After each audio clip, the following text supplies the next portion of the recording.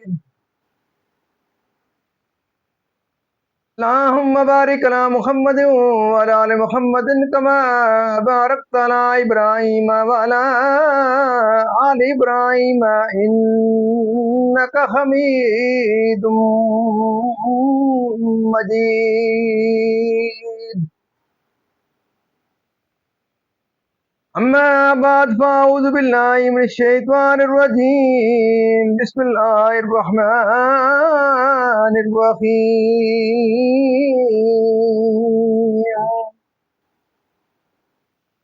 عبس وتولى أن جاءه الأعمى وما يدريك لعله يزكى أو يذكر فتنفعه الذكرى.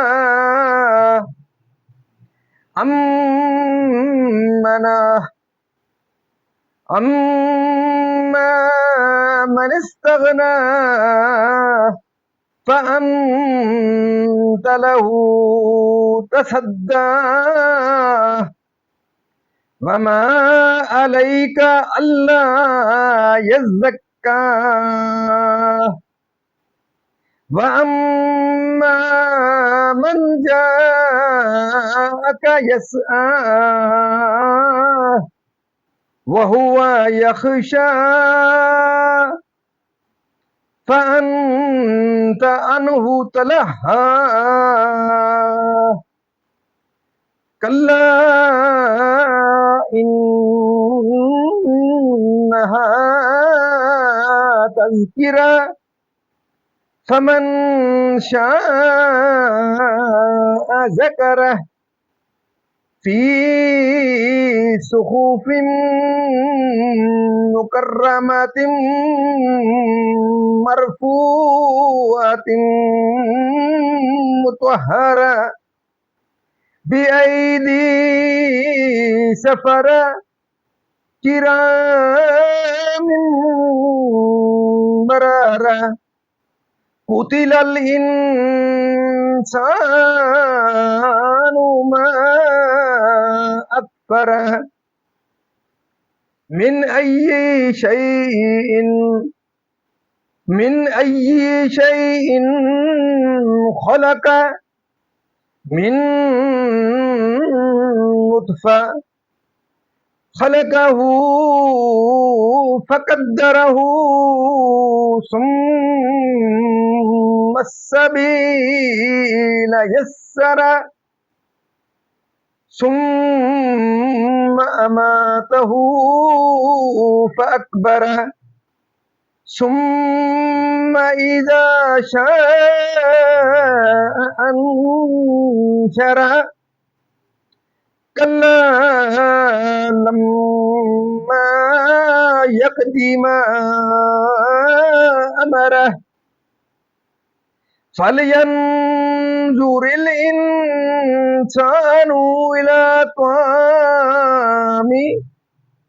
إلى طعامه أنا سببنا الماء صبا ثم شققنا الأرض شقا فأنبتنا فأنبتنا فيها حبا وعنبا وقضبا وزيتونا ونخلا وحدائق غلبا وفاكهة وأبا متاعا لكم ولأنعامكم فإذا جاءت الصاخة يوم يفر المرء من أخيه وأمه وأبيه وصاحبته وبنيه لكل امرئ منهم يومئذ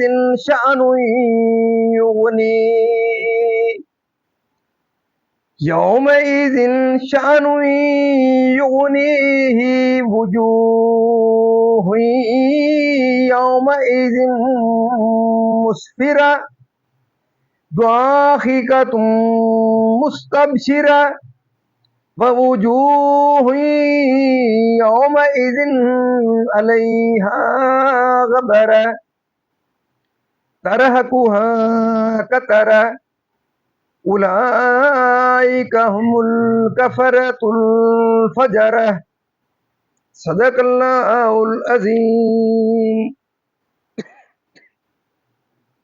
ترجمہ۔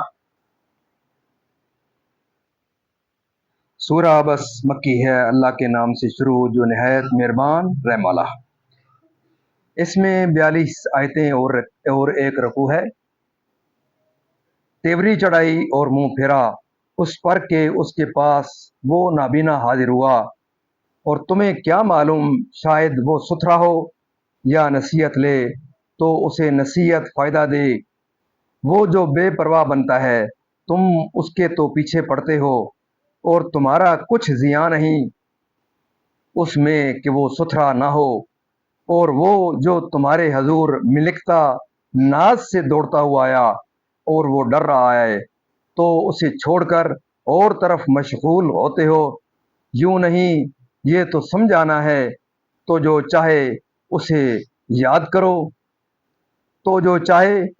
یاد کرے ان صحیفوں میں کہ عزت والے ہیں، بلندی والے، پاکی والے، ایسوں کے ہاتھ لکھے ہوئے جو کرم والے، نہ کوئی والے۔ آدمی مارا جائیو کیا ناشکر ہے، اسے کہا ہے سے بنایا، پانی کی بوند سے اسے پیدا فرمایا، پھر اسے طرح طرح کے اندازوں پر رکھا، پھر اسے راستہ آسان کیا، پھر اسے موت دی، پھر قبر میں رکھوایا، پھر جب چاہا اسے باہر نکالا۔ کوئی نہیں اس نے اب تک پورا نہ کیا جو اسے حکم ہوا تھا۔ تو آدمی کو چاہیے اپنے کھانوں کو دیکھے کہ ہم نے اچھی طرح پانی ڈالا، پھر زمین کو خوب چیرا تو اس میں اگایا اناج اور انگور اور چارہ اور زیتون اور کھجور اور گھنے باغیچے اور میوے اور گھاس، تمہارے فائدے کو اور تمہارے چپایوں کے۔ پھر جب آئے گی وہ کان پھاڑنے والی چنگھاڑ، اس دن آدمی بھاگے گا اپنے بھائی اور ماں اور باپ اور جورو اور بیٹوں سے، ان میں سے ہر ایک کو اس دن ایک فکر ہے کہ وہی اسے بس ہے۔ کتنے منہ اس دن روشن ہوں گے ہنستے خوشیاں مناتے، اور کتنے منہوں پر اس دن گرد پڑی ہوگی، ان پر سیاہی چڑھ رہی ہے، یہ وہی ہیں کافر بدکار۔ معزز ناظرین، یہاں تک اس کا ترجمہ اختتام پذیر ہوا۔ اب سورہ عبس کی تفسیر اور اس کا شان نزول۔ سورہ عبس مکیہ ہے، اس میں ایک رکوع، 42 آیتیں، 130 کلمے، 533 حرف ہیں۔